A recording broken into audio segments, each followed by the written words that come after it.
Hey everybody, welcome to Experts Corner. We are in for a huge treat today because we have a senior producer from Fox News who is here with us today, who's going to teach us how we can become experts on national television. So welcome, Paula Rizzo. Hi, thanks so much for having me. I'm glad to talk to you and to everybody who follows you. I'm so excited.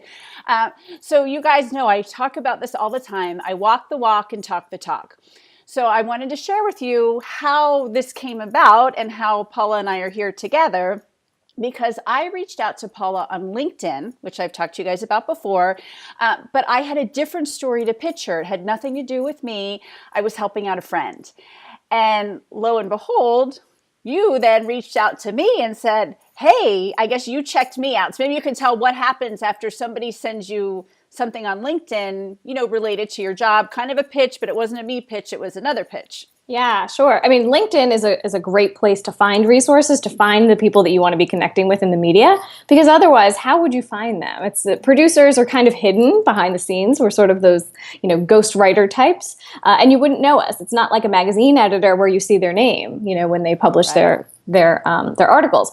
But so for me, I love LinkedIn because I just think it's a great way to connect. Other producers don't love it and don't check it as much. So it's very hit or miss. It depends. Like even on my own team, I'll talk to people and say, do you guys check LinkedIn? Do you get pitched on LinkedIn? And they'll say, oh, we never check that. We never look at it. So don't feel bad if you don't hear back from somebody. They may be one of those. But I happen to like it. And I've gotten a lot of interviews actually through LinkedIn.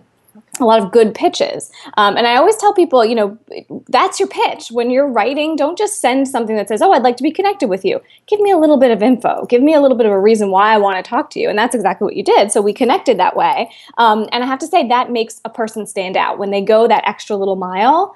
I mean, that's just, it seems like common sense, right? But so many people don't do it. All they do is just send you the LinkedIn notification, like you should know who they are, and you have no idea. And you get so many, and producers are inundated with so much stuff, not only pitches in their inbox, but people looking to connect with them all over the place. So you need to stand out a little bit there. Awesome. And I'm trying to think, I think I said, I know a lot of people, because you are a medical producer. Yes. And that's important to know what kind of producer you're reaching out to. And I think I said, I think I have a lot of people I might be able to connect you with. If I could be of assistance to you, let me know. Yes. And then we met in New York, and now we're doing this and hopefully other fun stuff. So, totally. Yes. So why don't you give us your top three, the best thing to do to pitch a producer?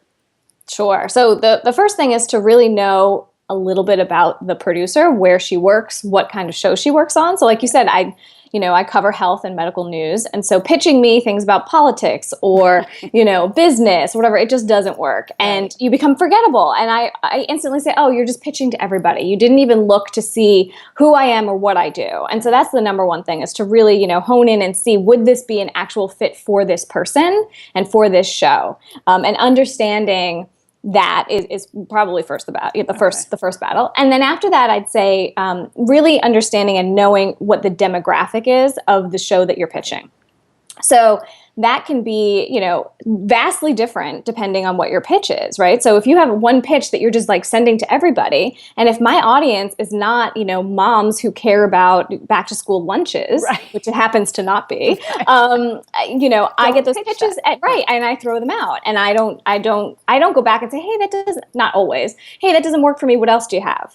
Sometimes I do, but sometimes I won't, for most part I won't. And so knowing that, so a good trick to do that is to basically watch the show, right?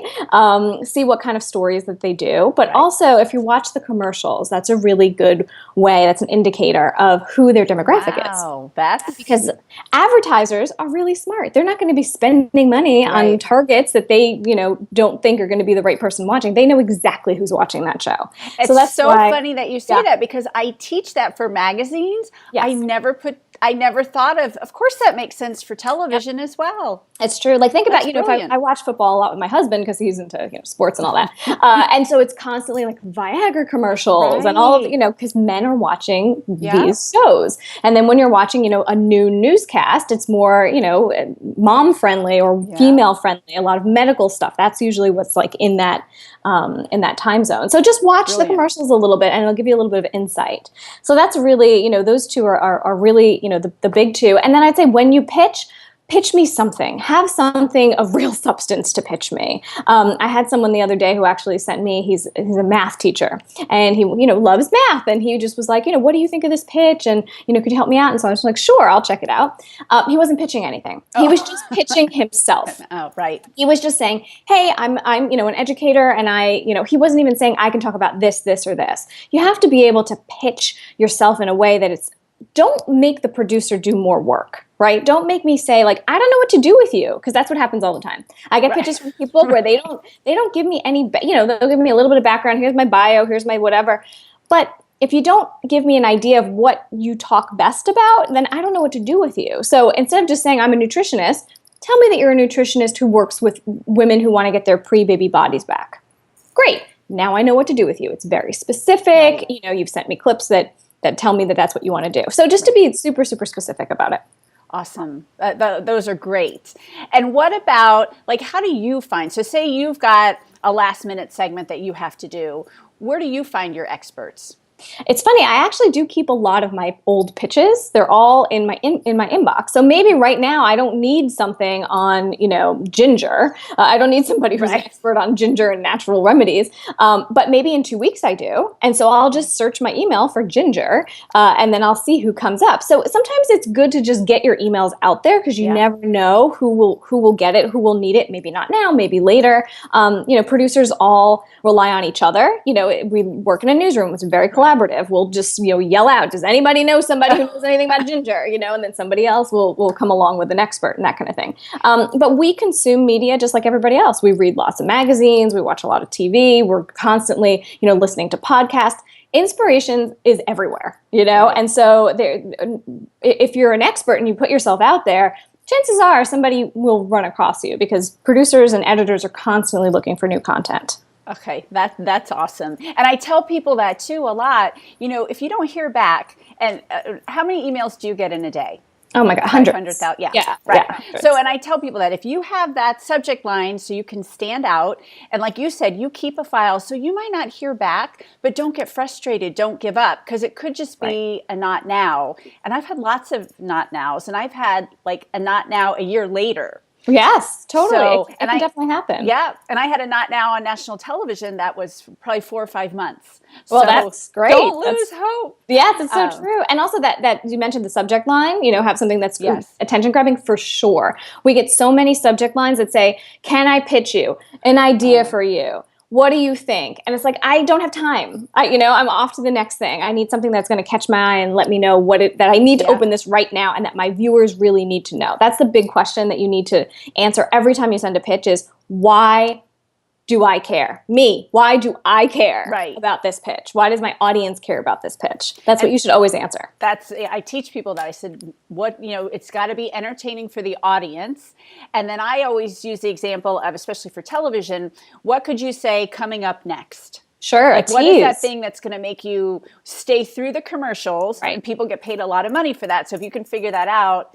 And then the last thing I want to talk about, and I've interviewed several journalists about this, and I just like to reiterate it, the long email versus the short email.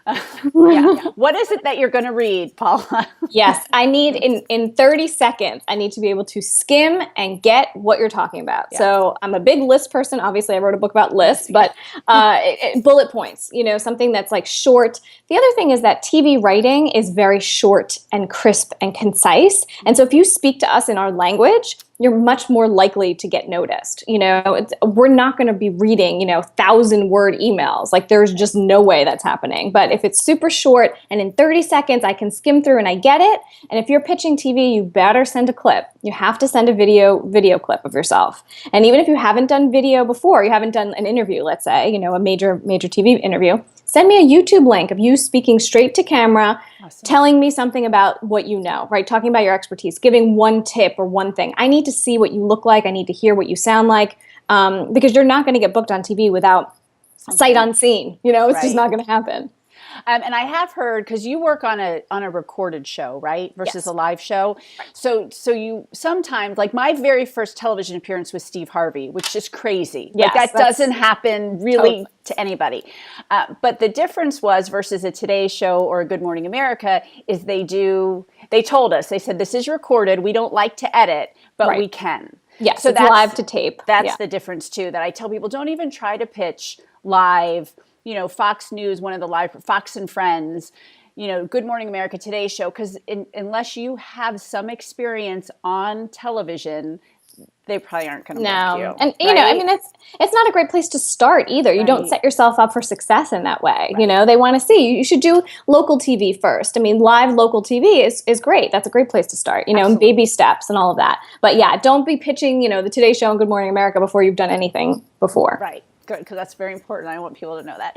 Okay, you have some exciting stuff coming up. So why don't you share what you have? And I know you've got an offer for people reading this, and that was all very helpful in this. Sure. So, I have a new course coming out. It's a video course called Lights, Camera, Expert. And it's for entrepreneurs, experts, and authors who are looking to get media attention and also to keep media attention. Because sometimes you do get, the ear of the media and then it goes away. And then that's it. So how do you kind of maintain those relationships and get yourself booked time and time again and become those go-to experts that you see on TV all the time? Because you know how it is. You'll be flipping through and watching and say, oh, there she is again, that professional organizer. She's always getting tapped to do these things. Why aren't I? Well, we fill in the blanks on that. And so right now we're actually giving away a free course. And so you can go there and check it out at lightscameraexpert.co. Awesome. And I have read the ebook and I'm starting to watch the videos, and even somebody who does this all the time, there's great stuff in there. So congratulations on that. And thank you so much for joining us today. I really appreciate it. Sure, of course. Happy to do it. Okay. It's Paula Rizzo from Fox News. Take care, everyone. All right. Yay. Good. Excellent.